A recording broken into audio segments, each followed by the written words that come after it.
What if you could permanently delete the words risk, doubt, and negativity from your mental dictionary? Like completely wipe them out. Yeah, completely. I do not mean just, trying to ignore them when things get hard. I mean physically erasing them from your operating system so that they just do not exist in your vocabulary anymore. How would that change your life?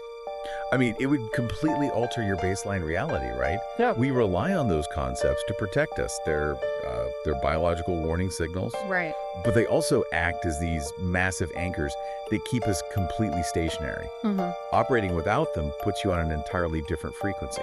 And that frequency is exactly what we are exploring in today's deep dive. We're looking at a recent, really fascinating interview with Sanjeev Agrawal, the chairman of the SAGE Group. Yeah, his story is wild. It really is. Back in the 1980s, this is a guy who was literally carrying sacks of cement and construction laborers on the back of his personal scooter just to scrape together early jobs. And fast forward to today, he oversees this staggering empire. We are talking over 10,000 real estate units, multiple hospitals, universities, the whole 9 yards. It's a remarkable trajectory. Yeah. And, what makes his journey so compelling isn't just the sheer scale of the wealth he generated. The blueprint he used to get there is deeply psychological. Yeah. And it starts entirely with that mental dictionary you just mentioned. Okay, let's unpack this. So Agrawal graduates from engineering school back in 1989, I believe. Right, 89. Comes from a middle-class family, and his father is a government servant who desperately wants his son to take a safe, secure government job. The classic parental advice. Absolutely, the safe route. Exactly. But Agrawal chooses the chaotic world of business instead. And when asked about the risk of making that leap, he drops this wild claim. He says he has never felt negativity or risk in his life. Which fundamentally defies human biology. I mean, we are literally wired to perceive risk to keep ourselves alive. I know. The interviewer was just as stunned, but Agrawal backs it up with this incredible anecdote from the sources. He talks about a female job candidate who came into his office. The interaction was maybe 10 seconds long? 10 seconds, that's it. 10 seconds, incredibly brief. Wow. But she was so overwhelmed by his relentless buzzing energy that she immediately decided, I have to work for this guy. Oh, wow. So months later, she finally sits him down and asks, how do you never get tired? How do you never get negative? I'm exhausted half the week and you are always running at 100%. And what did he say? He literally tells her that he doesn't know what those words mean. He just focuses purely on being positive, loving, and looking for what he can give. Huh. But, okay, I have to call a timeout here. Isn't this just like textbook toxic positivity? It definitely sounds like it at first. Right. It sounds a lot like pulling the backspace key off your keyboard, making a typo, and just pretending mistakes don't exist. You cannot just smile your way through a failing business. Yeah, that is the natural assumption. But if you dig into how he actually operates on a daily basis, it's not about denying reality. It's a very deliberate, profound cognitive reframing. How so? Well, he isn't saying that deals don't collapse Yeah. or that markets don't crash. He's saying he outright refuses to label those events as negative. Okay, but a disaster is a disaster. If a multi-million-dollar deal collapses, how does changing the label fix the bank account? By entirely stripping the emotional weight away from the event. So if a massive deal falls through, he doesn't view it as a personal tragedy or, a reflection of his worth as a businessman. What does he view it as, then? He views it strictly as a mechanical problem to be solved, like an engineering problem. By removing the vocabulary of failure, the problem loses its emotional sting. I hear you, but sure, that sounds great in a sterile boardroom. What about the human factors? What if a business partner steals from you? Right. You can't just engineer away human betrayal. Does he really just shrug that off as a mechanical glitch? It's not about shrugging it off. It's about protecting your forward momentum. Think about it. The moment you label an event a betrayal, you are sitting in the emotional trauma of it. Yeah, you want revenge, you're angry. Exactly.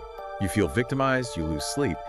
If you label it a leaky pipe in the system instead, well, you patch the pipe, you fire the partner, and you immediately move on to the next deal. Oh, interesting. Yeah, it's an active, aggressive choice to focus entirely on what he can build next, rather than just marinating in the emotional burden of what went wrong. So he is basically wearing a psychological hazmat suit. That's a great way to put it. But a titanium mindset doesn't magically manifest capital, right? Like, how does this actually translate into scale? Because the interview moves from this philosophy into a surprisingly mathematical blueprint. Oh, highly mathematical. Agrawal relies on a very rigid formula for scaling a business, which he calls the 110-100 rule. Right. It breaks down the exact percentage of your maximum effort that's required at different stages of wealth creation. And the numbers do not follow a straight line at all. Let's break down the milestones from the source. In the early stage scaling, from earning your first 1 lakh, which is 100,000 rupees, to your first million rupees, or 10 lakhs, Agrawal says this takes about 40 to 50% of your maximum effort. Which is counterintuitive for a lot of people. It really is. You usually assume the very beginning is the absolute hardest part. But at this stage, you're mostly just burning calories, figuring out how the game is played. You're just finding your footing. Right, you're learning the ropes. But the next leap, going from 1 million rupees to 10 million rupees or 1 crore, that is where the effort jumps up to 70 or 80%. Yeah, this is the grind phase. This is where you get cheated by the market, where you take massive financial hits, and where you're just desperately trying to gather resources to assemble a reliable team. You are taking heavy fire. But then he hits the third stage, scaling from 10 million rupees to 100 million rupees or 10 crores. And he claims the effort required suddenly plummets to 30%. Plummets. Why does it get so much easier? Because of the multiplication effect. At that stage, you aren't the only one pushing the boulder up the hill anymore. You finally have capital, you have a hardened team, and you have a significant market presence. Yeah. So your existing resources start doing the heavy lifting for you. Let's use a rocket analogy here, because I think it's the best way to visualize this trajectory. Yeah. It feels exactly like breaking through the atmosphere. I like it. The absolute hardest part is fighting gravity to hit that 10 million rupee mark. It literally shakes the ship to pieces, but once you break the atmosphere, momentum takes over. You hit that 30% effort phase, you're in orbit. You're floating. Right. But wait, his formula changes one last time. Going from 100 million rupees to 1 billion rupees or 100 crores, the effort spikes violently back up to 90%. Yep. If you are already floating in space with all this momentum, shouldn't you just keep flying? You'd think so, but the engine that got you into low Earth orbit is rarely powerful enough to take you to the moon. Agrawal realized that at a certain massive scale, your current infrastructure actually becomes your biggest bottleneck. Really? Yeah. The scrappy early employees who helped you build the foundation, they usually do not have the highly sophisticated skills required to manage a multinational corporate empire. So you basically have to completely gut the ship. You have to rebuild the entire infrastructure from scratch. You need elite corporate personnel. You need high-level international banking relationships, rigorous legal compliance structures. Wow. You're essentially building a brand new, vastly heavier rocket ship while you are already floating in space. That structural overhaul requires an agonizing amount of new effort. Rebuilding a rocket in space sounds like a fantastic way to accidentally blow it up. It happens all the time. Which brings us to the million-dollar question, right? Once you actually survive the gravity and generate all that capital, how do you keep from losing it? We see founders crash and burn constantly because they have no idea how to manage the wealth they just fought so hard to build. Which is precisely why Agrawal relies on a very strict, ancient formula for wealth distribution. He splits every single rupee into 4 exact quarters. The 25, 25, 25, 25, 25 rule. That's the one. So 25% goes to yourself and your lifestyle. 25% goes to society or charity. 25% is reinvested into the future of the business. And the final 25% goes into pure savings like fixed deposits, secure mutual funds, things like that. Right. But I need to parse out those last 2 for a second. What is the actual functional difference between reinvesting in the quote-unquote future of the business and putting money into savings? Aren't they both just securing your tomorrow? Not at all. They serve entirely different operational and psychological purposes. Okay, explain that. The future 25% is your aggressive growth engine. If you want a retail chain, that money buys more inventory or it opens a new location. It is capital that remains at risk in the active market. Okay. The savings, 25%, however, is your defensive mode. It is completely insulated from your daily operations. But why be so militant about separating them? A lot of aggressive founders plow 100% of their profits right back into the company to grow faster. And that is exactly how they blow up the rocket. Think about the psychological freedom of that protected safety net. Oh, I see. A founder who knows their family is financially secure regardless of what happens to the company makes radically different, bolder, and clearer executive decisions. That makes total sense. Right. A founder who has everything tied up in the business is terrified of losing their house if the next launch fails. So the savings quarter isn't just about hoarding money, it's about buying peace of mind, which makes you a drastically more effective leader. You cannot lead well if you're leading from a place of panic. Exactly. And speaking of panic, the interview had a really fascinating perspective on how a lot of his early peers failed, specifically because of how they handled debt. Yes, this brings up the ethics of borrowing, which is a concept you rarely see treated as a tangible business asset. Some of these guys from the source material were bragging about borrowing capital from private lenders instead of traditional banks. They thought they were being clever, maybe assuming private lenders didn't have the same legal muscle as a massive bank if things went south. Yeah, a dangerous game. Very. But Agrawal points out they fundamentally failed because of their intention. Precisely. They borrowed with the subconscious intention that they could always default if the going got tough. Agrawal argues that success comes from borrowing with a pure, unyielding intention to return every single cent with interest. But let's be real, does the market really care about your pure intentions when you are staring down a giant spreadsheet of debt? It's not about the universe caring, it's about market mechanics. When you borrow with the absolute conviction that you must and will repay the debt, it completely dictates your daily work ethic. Because failure isn't an option. Exactly. You don't get lazy because failure isn't an option you have given yourself. Furthermore, it builds an invisible, highly lucrative layer of market trust. Which is huge. In real estate, which is an incredibly capital-intensive industry, trust is the ultimate currency. If the financial market knows your word is ironclad, you will literally never lack funding. So you have this titanium mindset, you're scaling the effort appropriately, you're distributing the wealth, and you're building ironclad trust. But nobody figures out all these complex mechanics in a vacuum. Agrawal is adamant about relying on mentors to navigate this, but he gives a very specific, honestly slightly weird quota. He insists on having between 2 and 9 gurus. No less than 2, no more than 9. Which is such a specific range, and they don't even have to be people he's met in real life. They can be historical figures, authors, business tycoons. Anyone you can learn from deeply. Right. But the combination he uses in the interview really threw me. He talks about learning the art of philanthropy and societal giving from Ratan Tata, the legendary Indian industrialist. But in the next breath, he says he learned sheer dominance and aggressive negotiation from Donald Trump. A wild contrast. Huge. Now, I want to be crystal clear for you listening. We are not taking sides or evaluating the politics of these figures whatsoever. We are strictly looking at Agrawal's methodology for extracting business traits from the source. Right. But I'm genuinely stuck on this. How do you reconcile two wildly conflicting ideologies in the same brain?